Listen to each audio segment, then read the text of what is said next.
Psst, check out my Patreon. Merry Christmas, y'all. Well, for most of you anyways. Funnily enough, this entire video was actually made in July of 2020, several months before its release, so I guess you could kinda say I'm celebrating Christmas in July while you're all celebrating it in December. Or at literally any other time of the year, depending on when you decide to watch this in the future. But now that I've just dated this video gloriously, I'm going to get into this review before I make things any worse.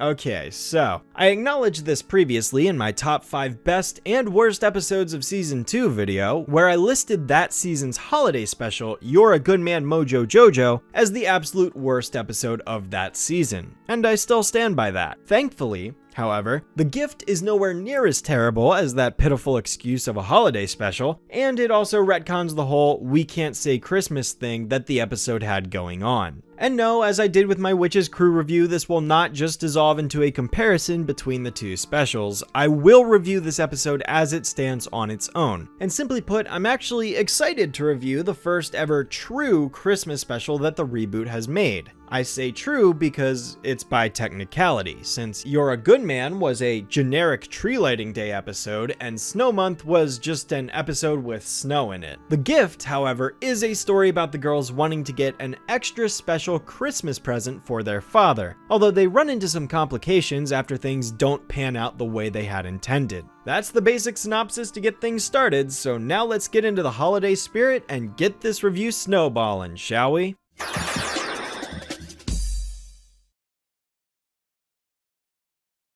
Tomorrow's the day, girls! You know what that means! Christmas! 'Twas the night before Christmas, and all through the house, not a creature was stirring, except the Powerpuff Girls, who are currently getting out their special big gift to wrap for the professor to open the following morning. That's right, despite it being Christmas Eve, the girls wanted to wait until the literal last minute to wrap their gift for their father, and if any problems arise because of it, it's their fault for not being prepared. While there's nothing necessarily wrong with wrapping presents on Christmas Eve, one does run the risk of encountering last-minute problems like what happens in this episode, and sure enough, the Powerpuff Girls face a giant one by the end of this scene. That's why I always try to prepare my gifts several days in advance, just in case unforeseen complications like this should arise. But before I get to that stage of the episode, first I need to show you all what they decided to get the professor for Christmas. Bubbles? Those are the professor's car keys. Oops. Why won't this open? Alright, that gag was pretty harmless. I dig it. The girls then reveal to us that their special present for the professor this year is a #1 dad mug to signify that he is a #1 dad, even though he's actually a terrible parent who neglects his children to the point that he willingly locks his daughters up in a room they can't escape from so that they can be devoured by a Saturnian porcuswine. Yep, I still haven't forgotten about that. But the harmless gags quickly turn to burning conflict as Blossom makes a side remark regarding the non-existence of Santa, causing Bubbles and Buttercup to take great offense to this because Santa is undoubtedly, undeniably, 100% real to them. Yep, just as Blossom denied the existence of aliens in the Blossom Files, she's denying the existence of Santa here too. But considering that the reboot has no rules or structure to its world and characters whatsoever, of course Santa is real, because there have been far more outlandish things that have been proven to exist in the reboot. Cosmic bears, Valkyries, and ancient demons for starters. Hey, remember in 'Twas the Fight Before Christmas where the girls actually met Santa Claus? Yeah, that interpretation of the character, in my opinion, is way more interesting and prominent than this one. Her sisters immediately jump on board to defend themselves by explaining that Santa has rocket boosters on his sleigh and he's really muscular because we don't have enough muscular representation in this show or anything. And he also has this helmet that helps him know who's naughty and nice because a list wasn't good enough. Although, despite all of this super compelling and persuasive hearsay, Blossom still doesn't buy into it, and quite frankly, I'd start to believe in Santa even less after hearing that explanation because that just sounds flat out exaggerated. Also, he spends 364 days a year lifting weights so he can chuck presents down chimneys like it's nothing! Seems like the reboot is trying to make Santa sound more extreme or something. What is this, the 90s? This of course causes the three of them to get into a tussle in which they all lunge for the mug simultaneously and end up tossing it in the air, where instead of using their superhero reflexes to grab the thing in an instant, they just let it fall to the ground and stare at it while it cracks and collapses into a pile of dust. Yikes, and on Christmas Eve too. But that's what they get for procrastinating. This is where the main conflict of the episode originates. It's nowhere near as threatening as a villain sneaking into the North Pole and switching the naughty and nice lists around so that they get superpowers while everybody else in the world gets coal, causing the main characters to race said villain to the North Pole in what is hands down one of the best action sequences in the entire franchise, so that they can get to Santa and explain the situation before the other can convince them of their perspective, but this one'll do. Nope, instead it's just a moderately brisk flight to Clumpkins, a department store that has no relation to Fuzzy Lumpkins and as such is a huge missed opportunity because the reboot honestly could have done something with that character here, but instead they just meet plain old Billy inside. And not Billy Billions either, that was a different Billy. This here is Clumpkins Billy, and he just directs them to the mug section where we discover that Princess Morbucks and her crew are smashing all of them into tiny little bits. Why? I want to be on the naughty list. Then Santa gives you coal. You want coal? That's right. With enough pressure, coal turns into diamonds.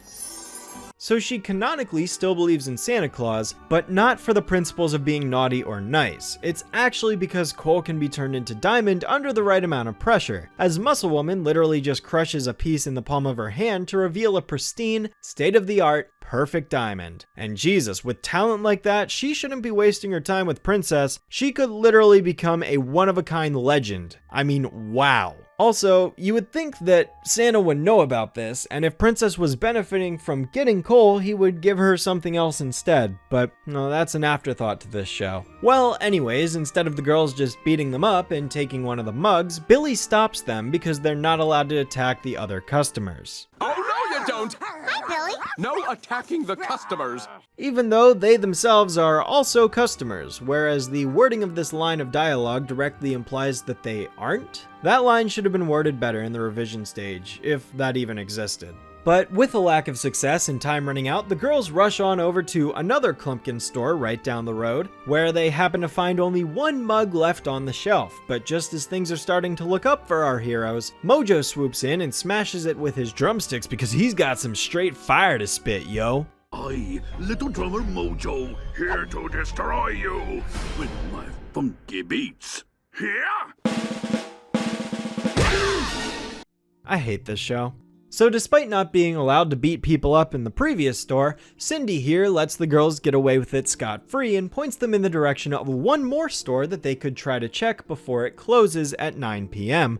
And the girls fly out in a hurry to get there on time. I'm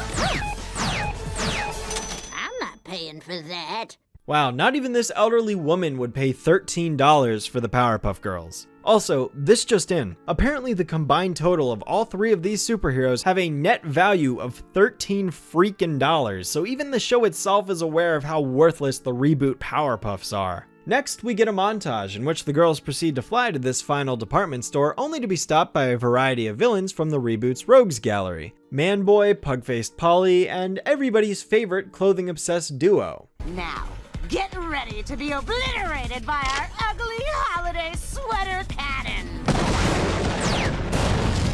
The fashionistas show up and blast tacky sweaters on them. Man-Boy rolls in on his literal Yule log, which I thought was a little clever. Pug-Faced Polly exists to get punched in the face once, and fan-favorite background character Joey even makes an appearance. I bet you forgot about the... Out of the way, Joey. I'm the...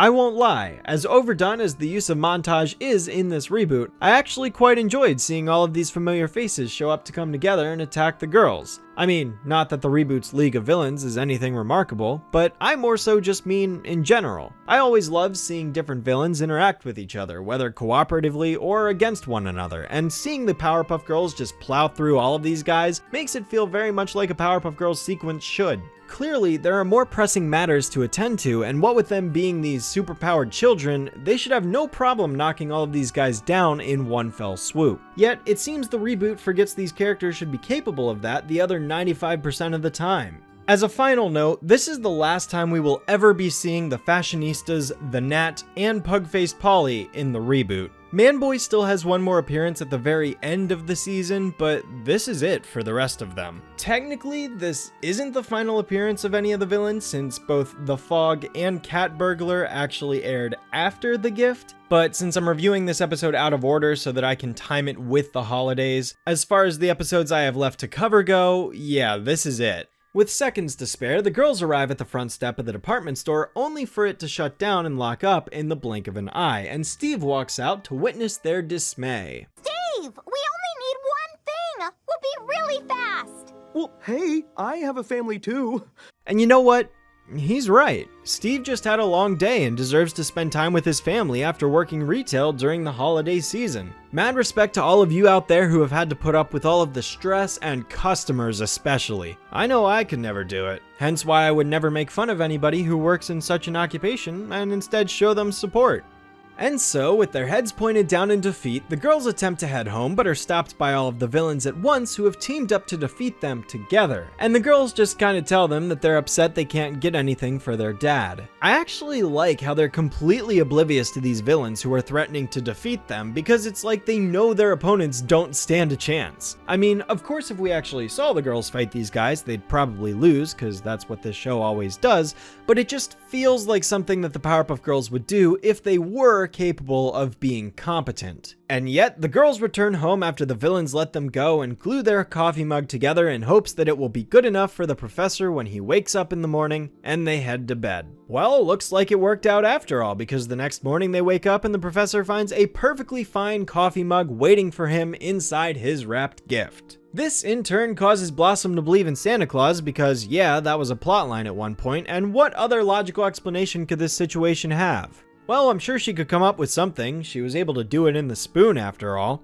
And the family hugs it out as we get a shot of the villains outside the Utonium's window talking about how they had swapped the broken mug with a new mug that was supposed to have an explosive inside it. Although, Mojo never actually switched the mugs yet for whatever reason, even though I don't understand why he would wait until after the professor opened the gift and saw the regular mug, which was actually swapped by Santa Claus. Mojo didn't switch the mugs yet. It's right here. What? Then who did? I mean, maybe they were waiting to see the professor's reaction to the broken mug, but that doesn't seem to be the case. There really is no reason present as to why Mojo didn't swap out the mugs yet. What would have made more sense was if Mojo swapped the mugs and then Santa swapped the bomb mug with a regular mug and gave the bomb mug back to Mojo. But now I'm thinking about this harder than the reboot did, so instead I'll point out that the explosion residue is already present around the outside of the Utonium's house before the explosion goes off. And furthermore, what the fuck, Santa? Wouldn't that explosion just demolish a huge portion of the Utonium's home? I mean, there's no way the girls and the professor didn't hear or see that massive explosion go off on their front lawn, like, jeez. But that right there was The Gift. A little bit bland of a title, not gonna lie. Kinda falls in the same vein as The Fog and The Spoon. Not that it's wrong for titles to be that plain, I mean, every episode of Gumball did that, but it makes it less memorable for sure. The Gift isn't going to stick with anyone, nor is the actual events of the episode, because while I do like this special more than the other ones that this series produced, it's nothing to write home about. There are, and always will be, more interesting Christmas specials out there that people will have a fond nostalgia towards, both now and in 20 years when this show's generation grows up. Besides, this show's take on Santa Claus just isn't memorable or distinguished from any other interpretation. I mean, I know comedy is subjective, but really there's nothing amusing about it. I mean, a live-action Santa Claus showed up in SpongeBob for a whopping 30 seconds, and that 30 seconds is more memorable than anything from this entire episode. So yeah, that's The Gift, I guess. Not the most climactic Christmas episode, but it's just fine, I guess. Not memorable though, not in the slightest, and I would not recommend it compared to other Christmas specials produced by Cartoon Network. Either way, that's going to do it for this review, so happy holidays everybody! Have yourself a merry little Christmas, wonderful Hanukkah, fantastic Kwanzaa, a great day if you don't celebrate any of those holidays, and a happy new year. Stay safe, friends.